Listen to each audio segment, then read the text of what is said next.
بسم الله الرحمن الرحيم. يا أيها الناس اتقوا ربكم الذي خلقكم من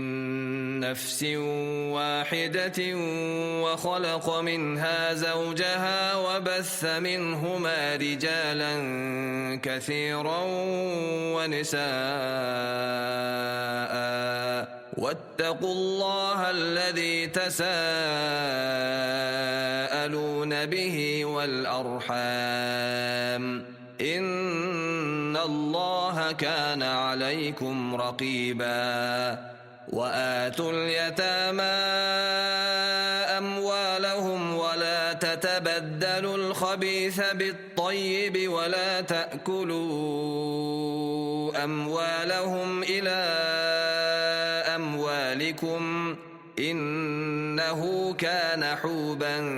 كبيرا. وإن خفتم ألا تقسطوا في اليتامى فانكحوا ما طاب لكم من النساء مثنى وثلاث ورباع، فإن خفتم ألا تعدلوا فواحدة أو ما ملكت أيمانكم، ذلك أدنى ألا تعولوا. وآتوا النساء صدقاتهن نحلة، فإن طبن لكم عن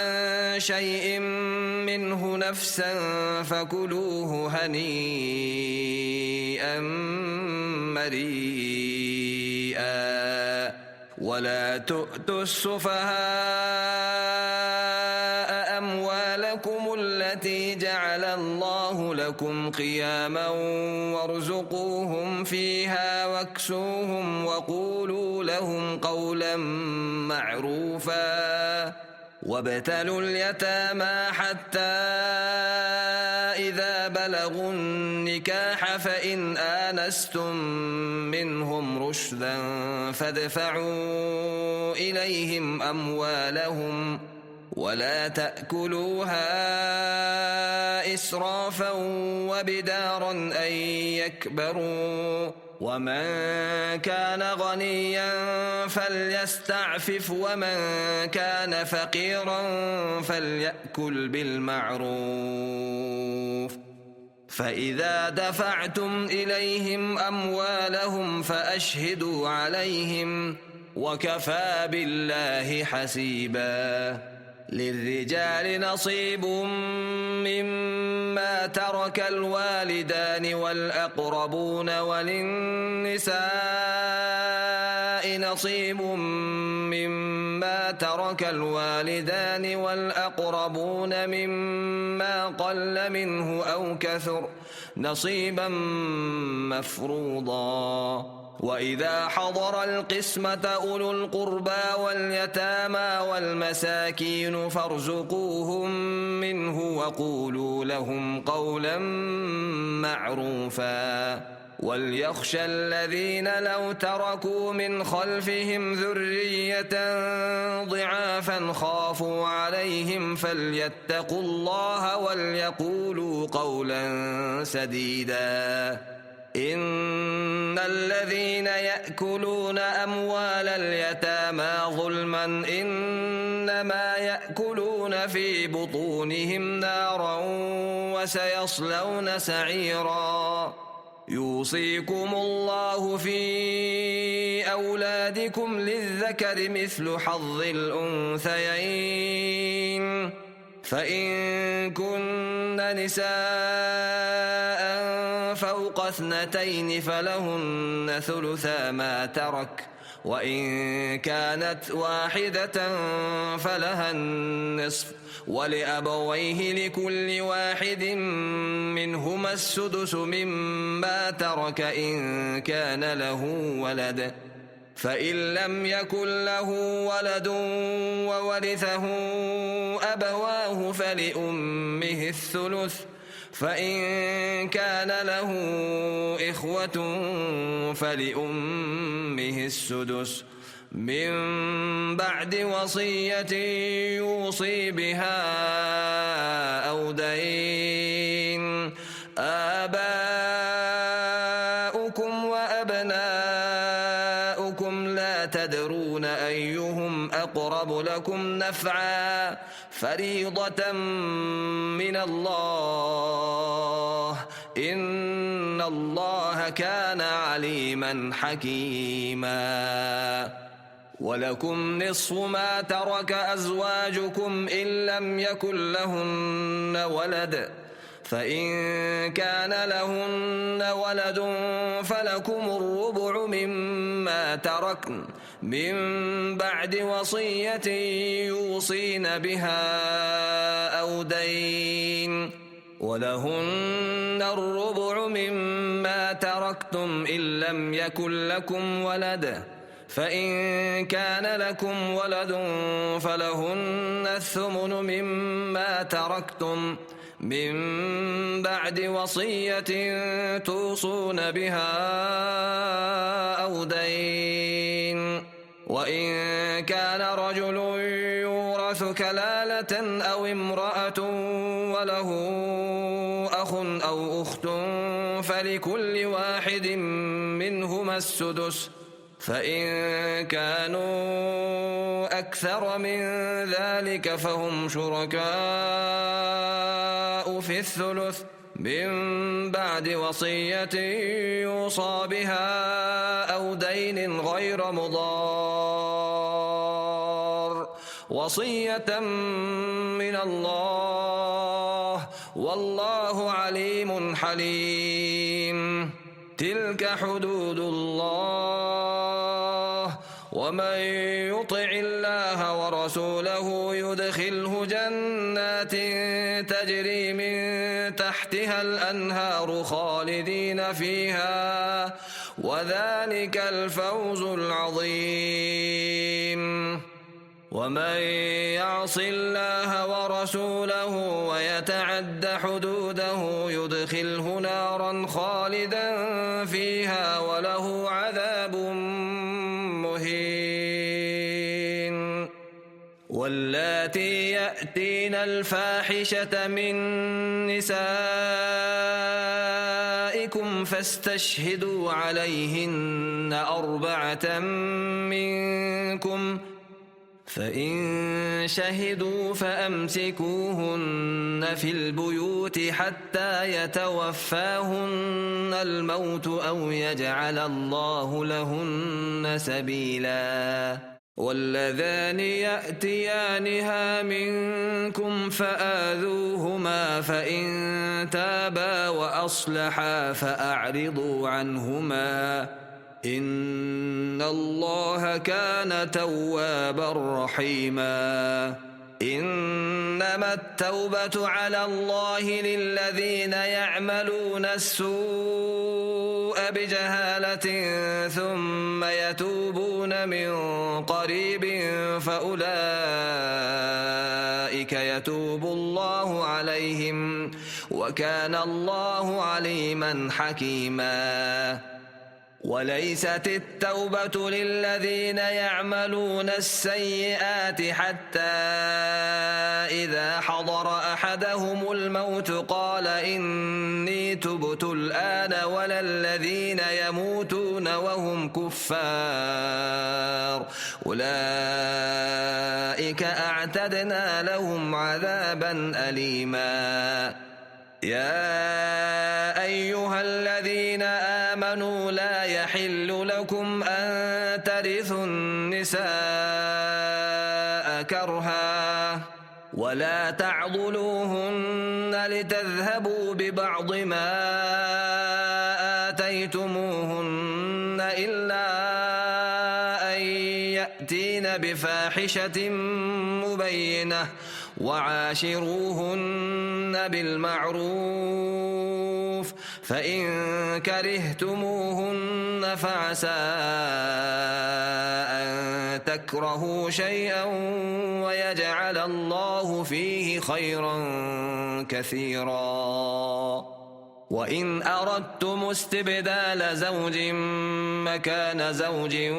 وآتيتم إحداهن قنطارا فلا تأخذوا منه شيئا أتأخذونه بهتانا وإثما مبينا وكيف تأخذونه وقد أفضى بعضكم إلى بعض وأخذن منكم ميثاقا غليظا ولا تنكحوا ما نكح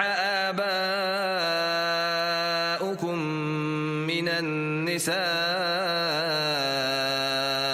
إلا ما قد سلف إنه كان فاحشة ومقتا وساء سبيلا حرمت عليكم أمهاتكم وبناتكم وأخواتكم وعماتكم وخالاتكم وبنات الأخ وبنات الأخت وأمهاتكم اللاتي أرضعنكم وأخواتكم من الرضاعة وأمهات نسائكم وربائبكم اللاتي في حجوركم من نسائكم اللاتي دخلتم بهن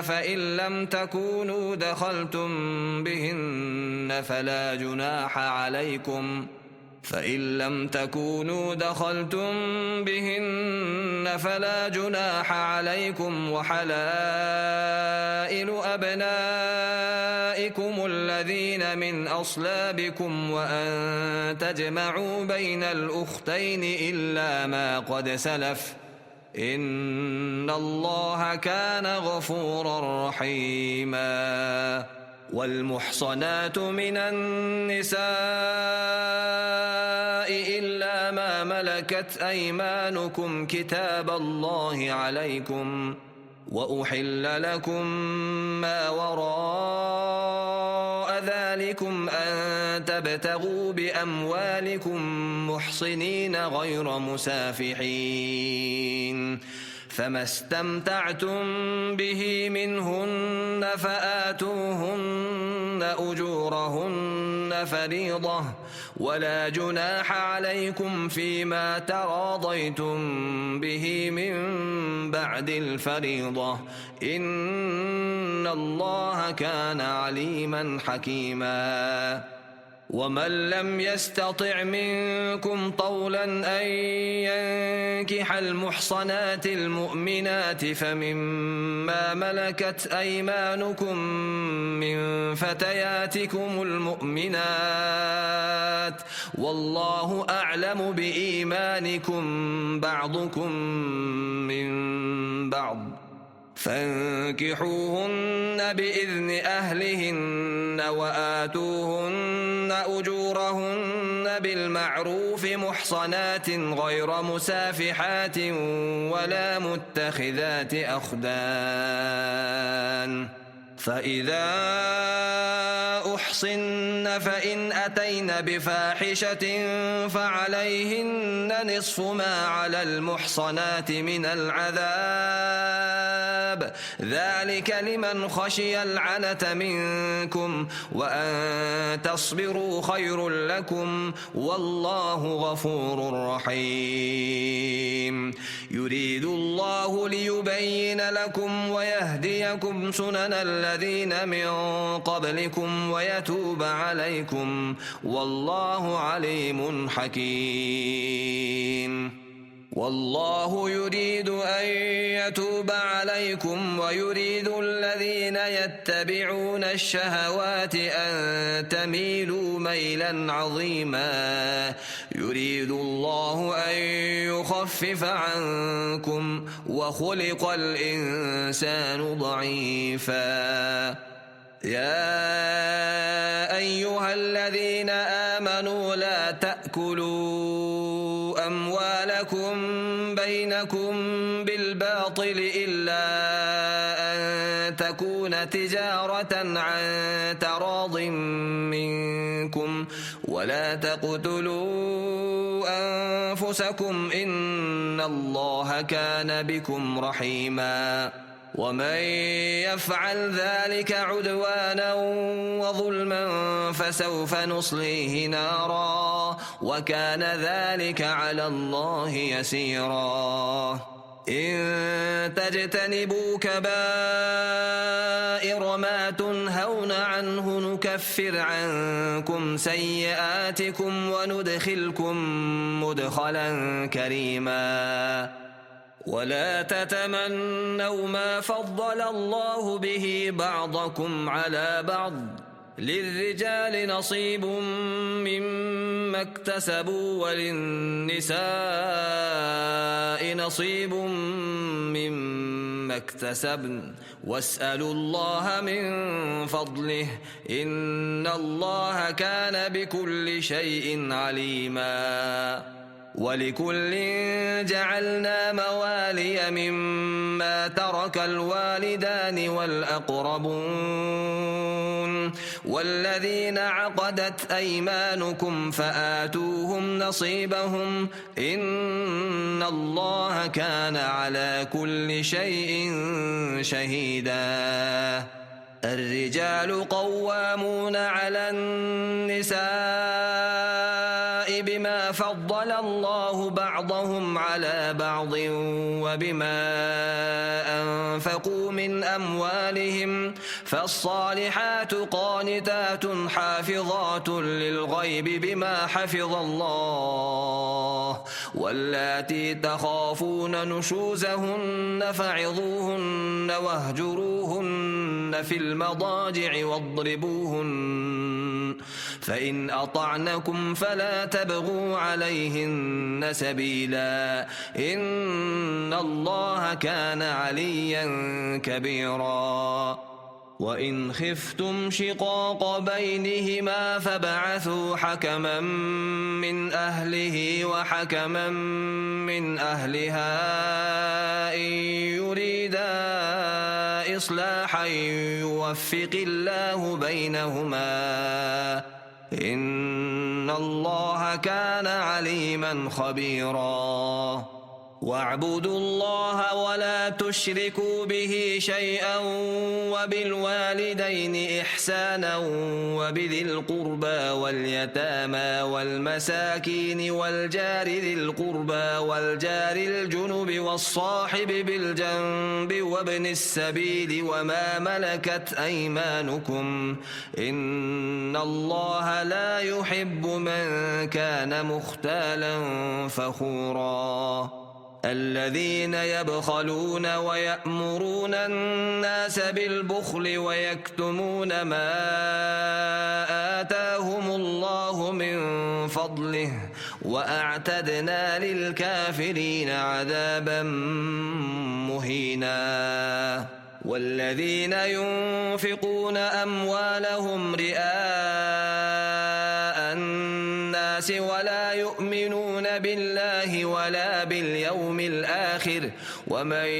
يكن الشيطان له قرينا فساء قرينا وماذا عليهم لو آمنوا بالله واليوم الآخر وأنفقوا مما رزقهم الله وكان الله بهم عليما إن الله لا يظلم مثقال ذرة وإن تك حسنة يضاعفها ويؤت من لدنه أجرا عظيما فكيف إذا جئنا من كل أمة بشهيد وجئنا بك على هؤلاء شهيدا يومئذ يود الذين كفروا وعصوا الرسول لو تسوى بهم الأرض ولا يكتمون الله حديثا يا أيها الذين آمنوا لا تقربوا الصلاة وأنتم سكارى حتى تعلموا ما تقولون ولا جنبا إلا عابري سبيل حتى تغتسلوا وإن كنتم مرضى أو على سفر أو جاء أحد منكم من الغائط أو لامستم النساء فلم تجدوا ماء فتيمموا صعيدا طيبا فامسحوا بوجوهكم وأيديكم إن الله كان عفوا غفورا ألم تر إلى الذين أوتوا نصيبا من الكتاب يشترون الضلالة ويريدون أن تضلوا السبيل والله أعلم بأعدائكم وكفى بالله وليا وكفى بالله نصيرا من الذين هادوا يحرفون الكلم عن مواضعه ويقولون سمعنا وعصينا واسمع غير مسمع وراعنا ليا بألسنتهم وطعنا في الدين ولو أنهم قالوا سمعنا وأطعنا واسمع وانظرنا لكان خيرا لهم وأقوم ولكن لعنهم الله بكفرهم فلا يؤمنون إلا قليلا يا أيها الذين أوتوا الكتاب آمنوا بما نزلنا مصدقا لما معكم من قبل أن نطمس وجوها فنردها على أدبارها أو نلعنهم كما لعنا أصحاب السبت وكان أمر الله مفعولا إن الله لا يغفر أن يشرك به ويغفر ما دون ذلك لمن يشاء ومن يشرك بالله فقد افترى إثما عظيما ألم تر إلى الذين يزكون أنفسهم بل الله يزكي من يشاء ولا يظلمون فتيلا انظر كيف يفترون على الله الكذب وكفى به إثما مبينا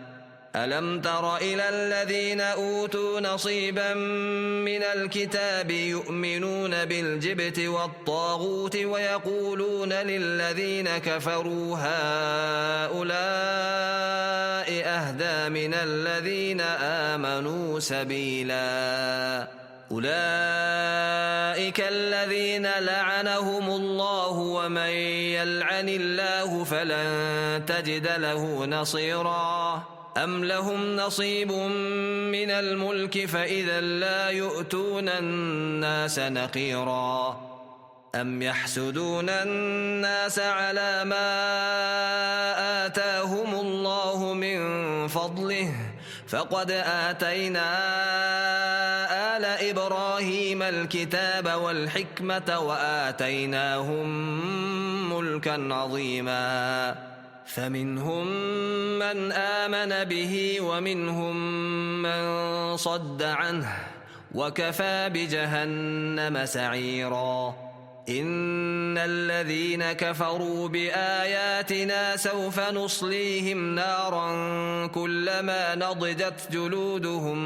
بدلناهم جلودا غيرها ليذوقوا العذاب إن الله كان عزيزا حكيما والذين آمنوا وعملوا الصالحات سندخلهم جنات تجري من تحتها الأنهار خالدين فيها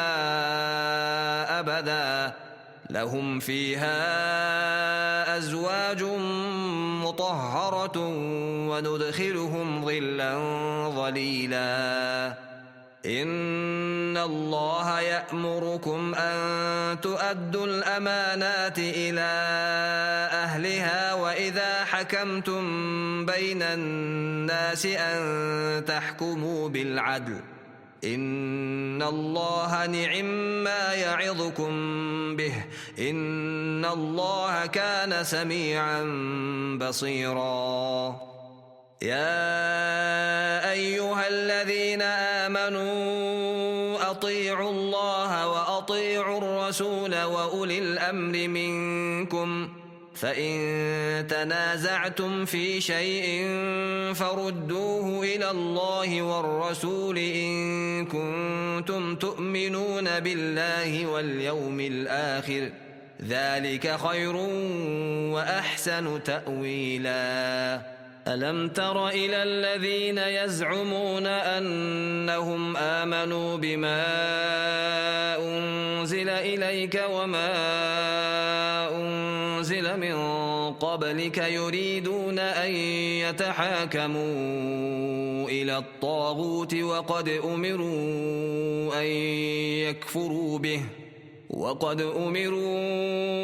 أن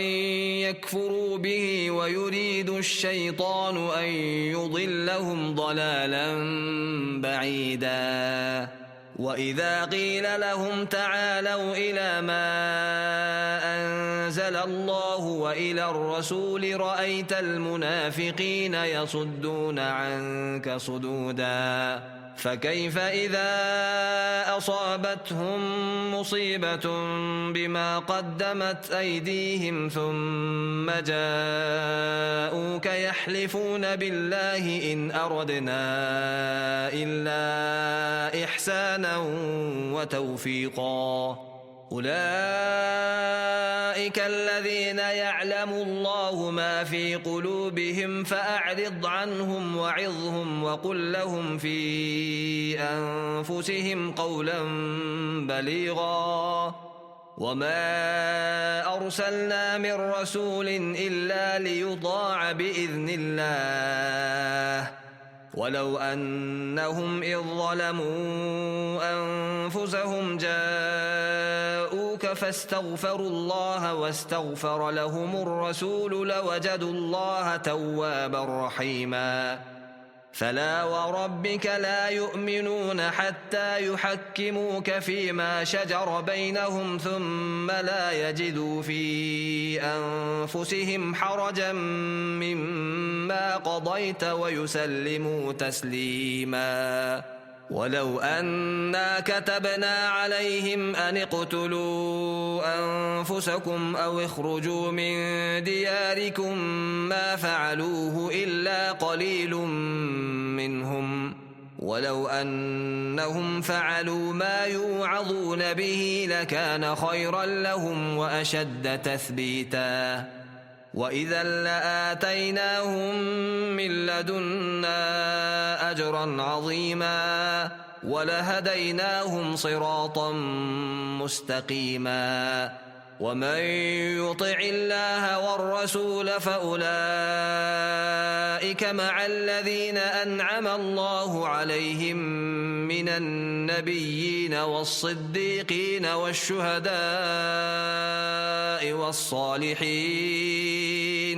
وحسن أولئك رفيقا ذلك الفضل من الله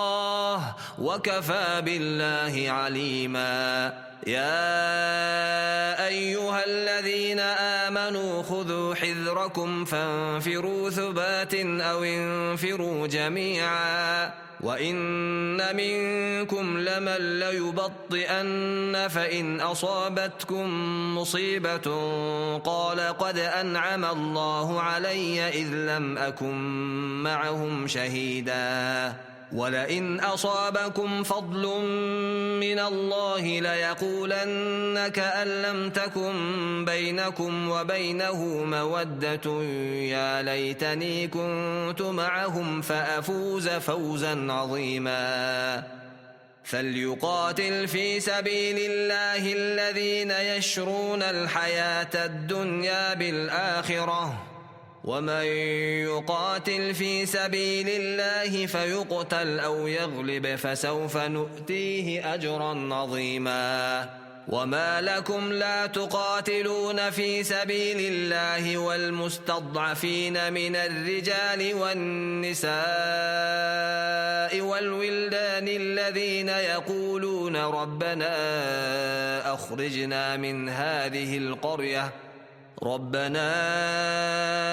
أخرجنا من هذه القرية الظالم أهلها واجعل لنا من لدنك وليا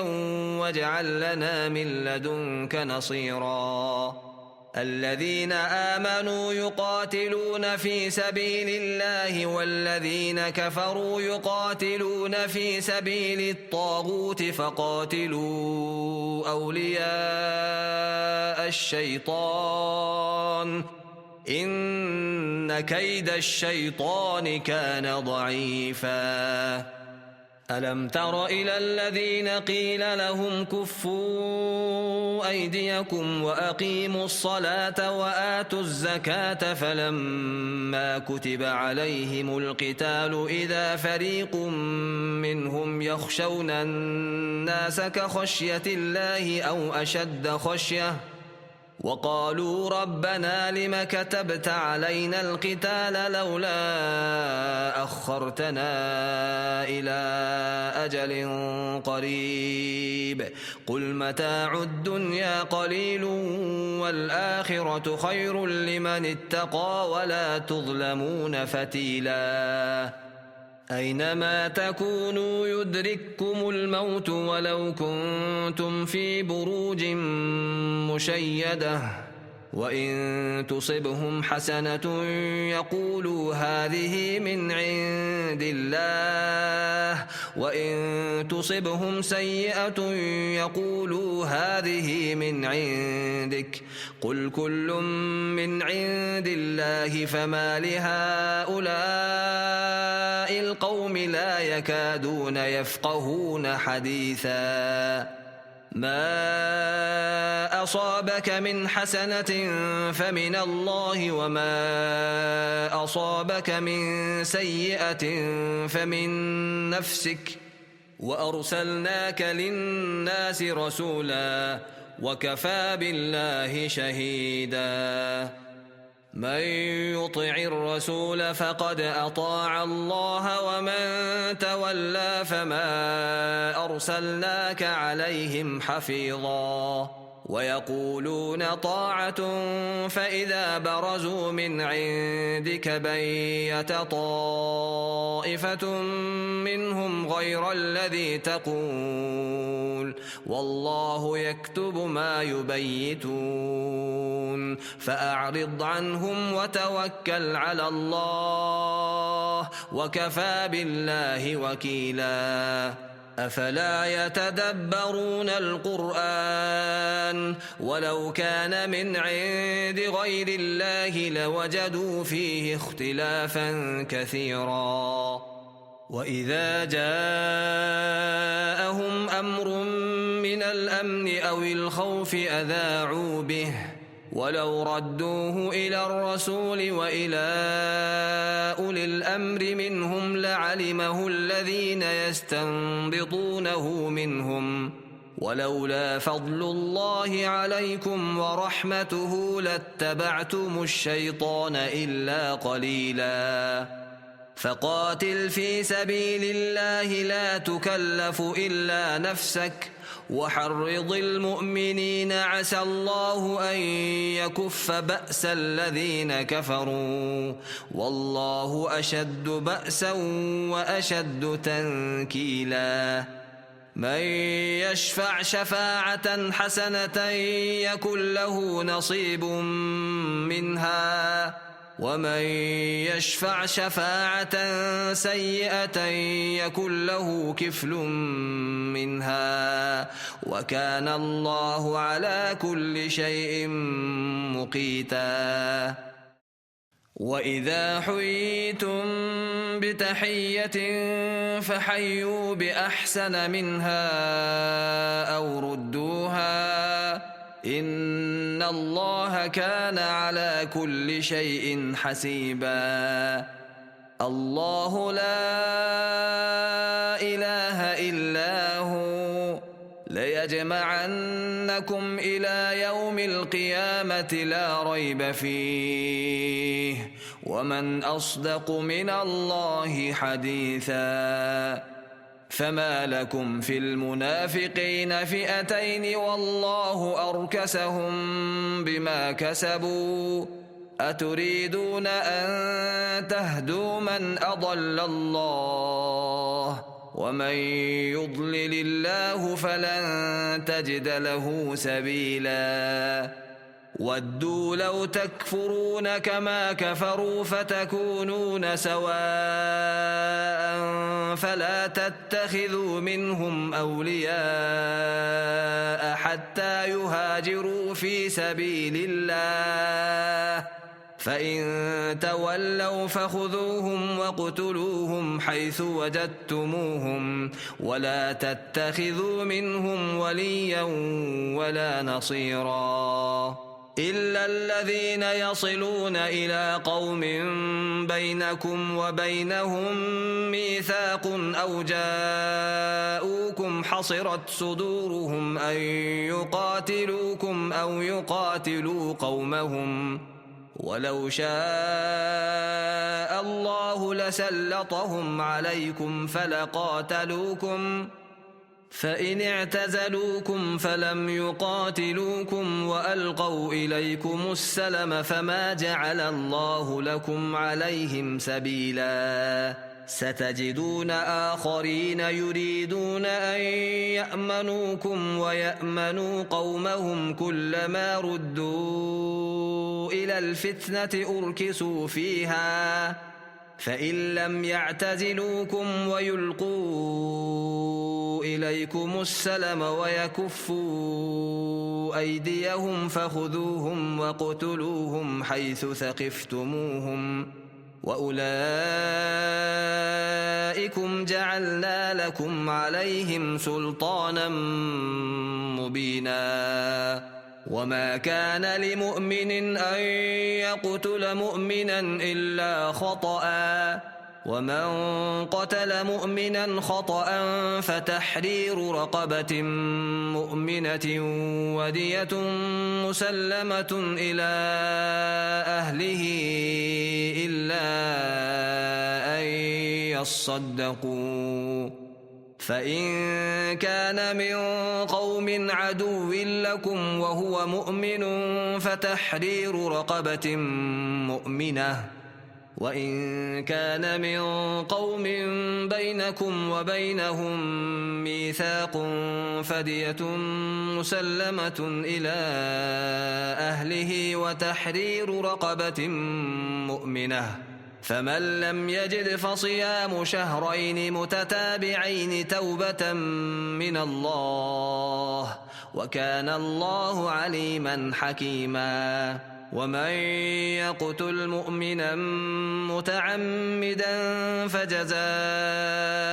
جهنم خالدا فيها وغضب الله عليه ولعنه وأعد له عذابا عظيما. يا أيها الذين آمنوا إذا ضربتم في سبيل الله فتبينوا ولا تقولوا لمن ألقى إليكم السلام لست مؤمنا تبتغون عرض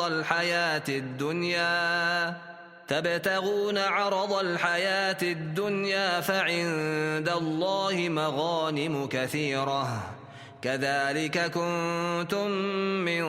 قبل فمن الله عليكم فتبينوا إن الله كان بما تعملون خبيرا. لا يستوي القاعدون من المؤمنين غير أولي الضرر والمجاهدون في سبيل الله بأموالهم وأنفسهم فضل الله المجاهدين بأموالهم وأنفسهم على القاعدين درجة وكلا وعد الله الحسنى وفضل الله المجاهدين على القاعدين أجرا عظيما درجات منه ومغفرة ورحمة وكان الله غفورا رحيما إن الذين توفاهم الملائكة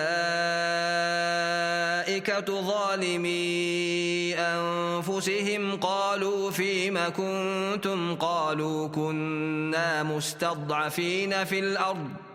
قالوا ألم تكن أرض الله واسعة فتهاجروا فيها فأولئك مأواهم جهنم وساءت مصيرا إلا المستضعفين من الرجال والنساء والولدان لا يستطيعون حيلة ولا يهتدون سبيلا فأولئك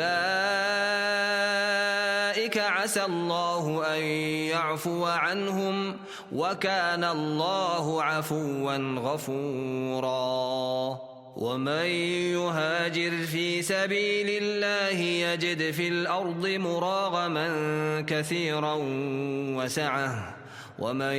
يخرج من بيته مهاجرا إلى الله ورسوله ثم يدركه الموت فقد وقع أجره على الله وكان الله غفورا رحيما وإذا ضربتم في الأرض فليس عليكم جناح أن تقصروا من الصلاة إن خفتم أن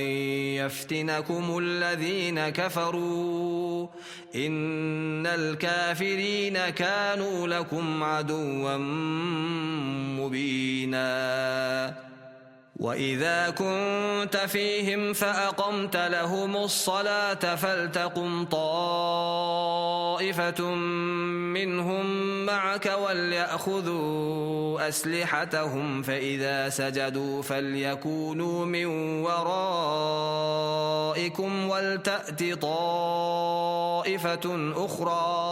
ولتأت طائفة أخرى لم يصلوا فليصلوا معك وليأخذوا حذرهم وأسلحتهم ود الذين كفروا لو تغفلون عن أسلحتكم وأمتعتكم فيميلون عليكم ميلة واحدة ولا جناح عليكم إن كان بكم أذى من مطر أو كنتم مرضى أن تضعوا أسلحتكم وخذوا حذركم إن الله أعد للكافرين عذابا مهينا فإذا قضيتم الصلاة فاذكروا الله قياما وقعودا وعلى جنوبكم فإذا اطمأننتم فأقيموا الصلاة إن الصلاة كانت على المؤمنين كتابا موقوتا ولا تهنوا في ابتغاء القوم إن تكونوا تألمون فإنهم يألمون كما تألمون وترجون من الله ما لا يرجون وكان الله عليما حكيما إنا أنزلنا إليك الكتاب بالحق لتحكم بين الناس بما أراك الله ولا تكن للخائنين خصيما واستغفر الله إن الله كان غفورا رحيما ولا تجادل عن الذين يختانون أنفسهم إن الله لا يحب من كان خوانا أثيما يستخفون من الناس ولا يستخفون من الله وهو معهم إذ يبيتون ما لا يرضى من القول وكان الله بما يعملون محيطا ها أنتم هؤلاء جادلتم عنهم في الحياة الدنيا فمن يجادل الله عنهم يوم القيامة أم من يكون عليهم وكيلا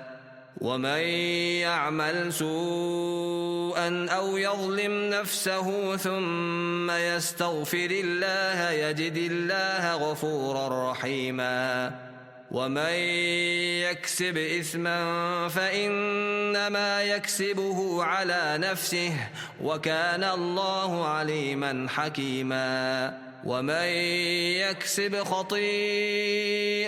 أو إثما ثم يرم به بريئا فقد احتمل بهتانا وإثما مبينا ولولا فضل الله عليك ورحمته لهمت طائفة منهم أن يضلوك وما يضلون إلا أنفسهم وما يضرونك من شيء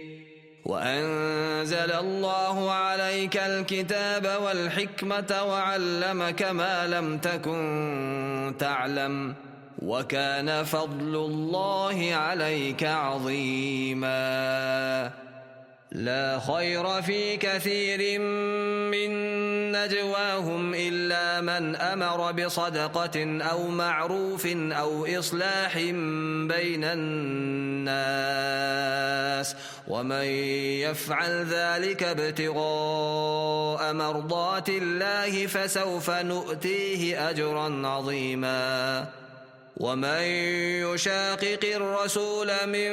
بعد ما تبين له الهدى ويتبع غير سبيل المؤمنين نوله ما تولى ونصله جهنم وساءت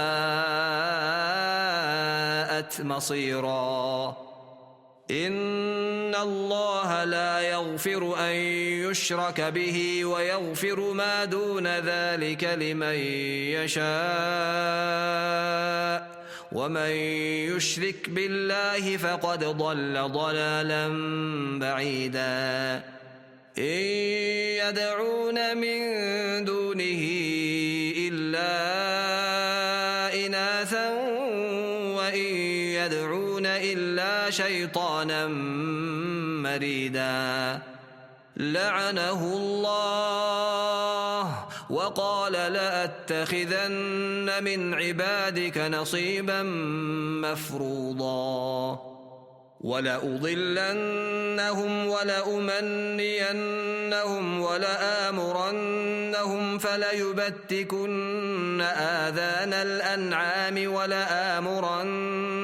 فليغيرن خلق الله ومن يتخذ الشيطان وليا من دون الله فقد خسر خسرانا مبينا يعدهم ويمنيهم وما يعدهم الشيطان إلا غرورا أولئك مأواهم جهنم ولا يجدون عنها محيصا والذين آمنوا وعملوا الصالحات سندخلهم جنات تجري من تحتها الأنهار خالدين فيها أبدا وعد الله حقا ومن أصدق من الله قيلا ليس بأمانيكم ولا أماني أهل الكتاب من يعمل سوءا يجز به ولا يجد له من دون الله وليا ولا نصيرا ومن يعمل من الصالحات من ذكر أو أنثى وهو مؤمن فأولئك يدخلون الجنة ولا يظلمون نقيرا ومن أحسن دينا ممن أسلم وجهه لله وهو محسن واتبع ملة إبراهيم حنيفا واتخذ الله إبراهيم خليلا ولله ما في السماوات وما في الأرض وكان الله بكل شيء محيطا ويستفتونك في النساء قل الله يفتيكم فيهن وما يتلى عليكم في الكتاب في يتامى النساء اللاتي لا تؤتونهن ما كتب لهن وترغبون أن تنكحوهن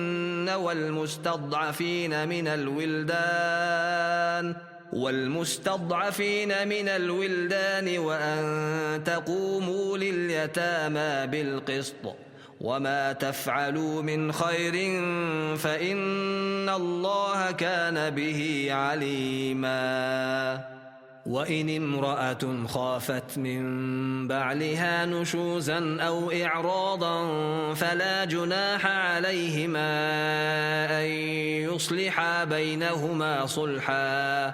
والصلح خير وأحضرت الأنفس الشح وإن تحسنوا وتتقوا فإن الله كان بما تعملون خبيرا ولن تستطيعوا أن تعدلوا بين النساء ولو حرصتم فلا تميلوا كل الميل فتذروها كالمعلقة وإن تصلحوا وتتقوا فإن الله كان غفورا رحيما وإن يتفرقا يغن الله كلا من سعته وكان الله واسعا حكيما ولله ما في السماوات وما في الأرض ولقد وصينا الذين أوتوا الكتاب من قبلكم وإياكم أن اتقوا الله وإن تكفروا فإن لله ما في السماوات وما في الأرض وكان الله غنيا حميدا ولله ما في السماوات وما في الأرض وكفى بالله وكيلا إن يشأ يذهبكم أيها الناس ويأت بآخرين وكان الله على ذلك قديرا من كان يريد ثواب الدنيا فعند الله ثواب الدنيا والآخرة وكان الله سميعا بصيرا يا أيها الذين آمنوا كونوا قوامين بالقسط شهداء لله ولو على أنفسكم أو الوالدين والأقربين إن يكن غنيا أو فقيرا فالله أولى بهما فلا تتبعوا الهوى أن تعدلوا وإن تلووا أو تعرضوا فإن الله كان بما تعملون خبيرا يا أيها الذين آمنوا بالله ورسوله والكتاب الذي نزل على رسوله والكتاب الذي أنزل من قبل ومن يكفر بالله وملائكته وكتبه ورسله واليوم الآخر فقد ضل ضلالا بعيدا إن الذين آمنوا ثم كفروا ثم آمنوا ثم كفروا ثم ازدادوا كفرا لم يكن الله ليغفر لهم ولا ليهديهم سبيلا بشر المنافقين بأن لهم عذابا أليما الذين يتخذون الكافرين أولياء من دون المؤمنين أيبتغون عندهم العزة فإن العزة لله جميعا وقد نزل عليكم في الكتاب أن إذا سمعتم آيات الله يكفر بها ويستهزأ بها فلا تقعدوا معهم حتى يخوضوا في حديث غيره إنكم إذا مثلهم إن الله جامع المنافقين والكافرين في جهنم جميعا الذين يتربصون بكم فإن كان لكم فتح من الله قالوا ألم نكن معكم وإن كان للكافرين نصيب قالوا ألم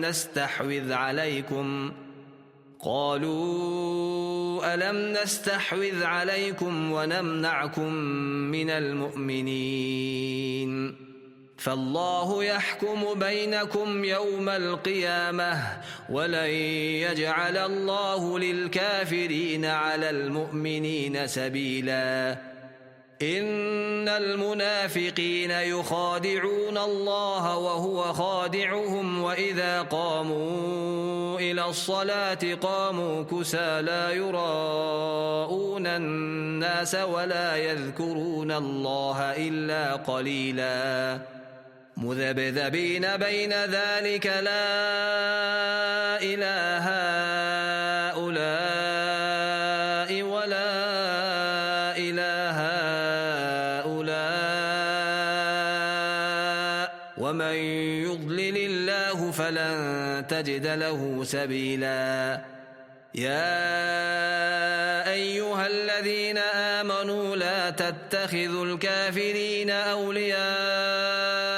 من دون المؤمنين أتريدون أن تجعلوا لله عليكم سلطانا مبينا إن المنافقين في الدرك الأسفل من النار ولن تجد لهم نصيرا إلا الذين تابوا وأصلحوا واعتصموا بالله وأخلصوا دينهم لله فأولئك مع المؤمنين وسوف يؤتي الله المؤمنين أجرا عظيما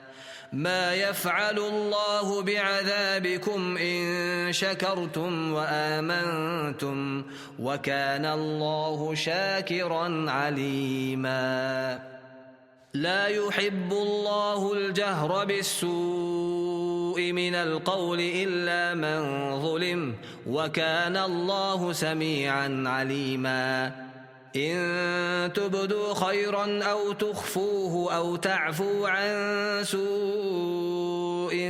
فإن الله كان عفوا قديرا إن الذين يكفرون بالله ورسله ويريدون أن يفرقوا بين الله ورسله ويقولون نؤمن ببعض ونكفر ببعض ويريدون أن يتخذوا بين ذلك سبيلا أولئك هم الكافرون حقا وأعتدنا للكافرين عذابا مهينا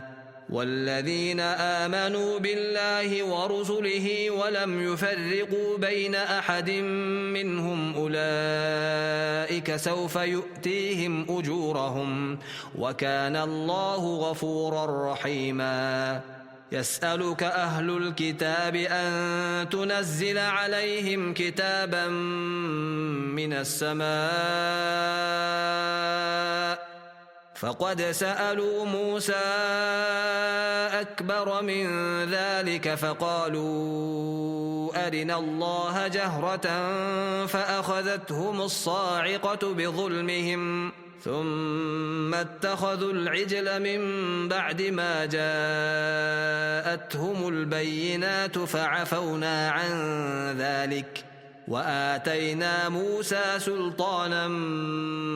مبينا ورفعنا فوقهم الطور بميثاقهم وقلنا لهم ادخلوا الباب سجدا وقلنا لهم لا تعدوا في السبت وأخذنا منهم ميثاقا غليظا فبما نقضهم ميثاقهم وكفرهم بآيات الله وقتلهم الأنبياء بغير حق وقولهم قلوبنا غلف بل طبع الله عليها بكفرهم فلا يؤمنون إلا قليلا وبكفرهم وقولهم على مريم بهتانا عظيما وقولهم إنا قتلنا المسيح عيسى ابن مريم رسول الله وما قتلوه وما صلبوه ولكن شبه لهم وإن الذين اختلفوا فيه لفي شك منه ما لهم به من علم إلا اتباع الظن وما قتلوه يقينا بل رفعه الله إليه وكان الله عزيزا حكيما وإن من أهل الكتاب إلا ليؤمنن به قبل موته ويوم القيامة يكون عليهم شهيدا فبظلم من الذين هادوا حرمنا عليهم طيبات أحلت لهم وبصدهم عن سبيل الله كثيرا وأخذهم الربا وقد نهوا عنه وأكلهم أموال الناس بالباطل وأعتدنا للكافرين منهم عذابا أليما لكن الراسخون في العلم منهم والمؤمنون يؤمنون بما أنزل إليك وما أنزل من قبلك والمقيمين الصلاة والمؤتون الزكاة والمؤمنون بالله واليوم الآخر أولئك سنؤتيهم أجرا عظيما إنا أوحينا إليك كما أوحينا إلى نوح والنبيين من بعده وأوحينا إلى إبراهيم وإسماعيل وإسحاق ويعقوب والأسباط وعيسى وأيوب ويونس وهارون وسليمان وآتينا داود زبورا ورسلا قد قصصناهم عليك من قبل ورسلا لم نقصصهم عليك وكلم الله موسى تكليما رسلا مبشرين ومنذرين لئلا يكون للناس على الله حجة بعد الرسل وكان الله عزيزا حكيما لكن الله يشهد بما أنزل إليك أنزله بعلمه والملائكة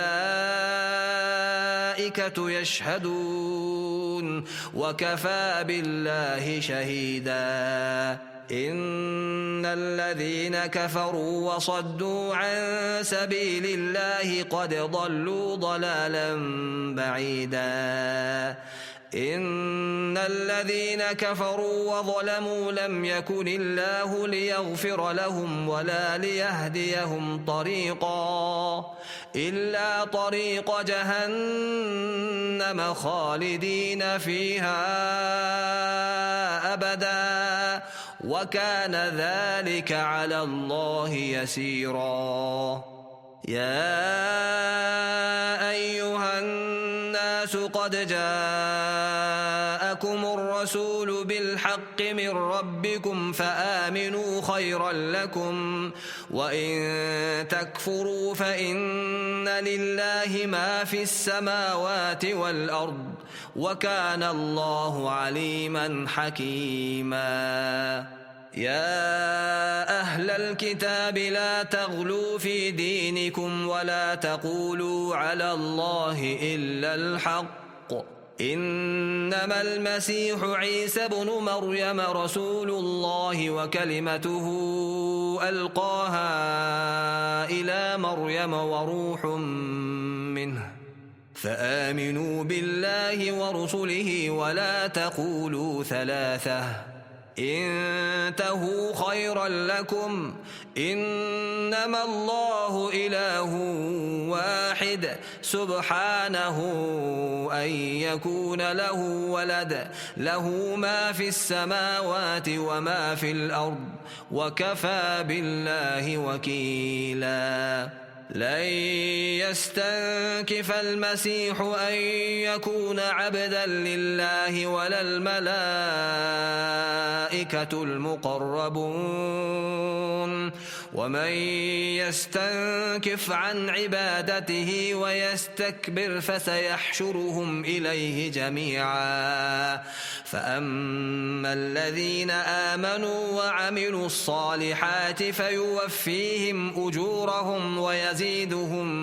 من فضله، وأما الذين استنكفوا واستكبروا فيعذبهم عذابا أليما ولا يجدون لهم من دون